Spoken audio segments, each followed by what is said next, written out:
arday maanta waxaad sheegaysaa su'aalahan aan idin weydiinaya diyaar u ah gacanta taag macallin aniga diyaar oo aniga kaaga jawaabaya waaye waxaad sheegtaa sanadii aad ku soo biirtay galaaskan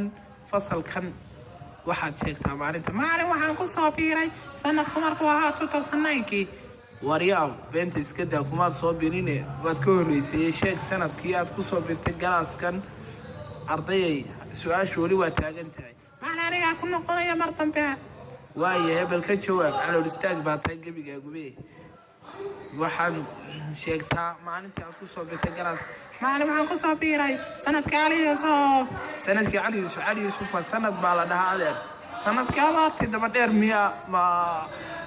biyo badan baa sanadkee ku soo biirtay sheeg adeer sheeg su'aashu waa taagantahay arday macallin sanadii biyo badantii adeerkay baa guri lahaa oo lagu qabsaday ardayay maanta dhangad ayaa iskale ardaygan hal laga jawaabo su'aashu weli way taagan tahay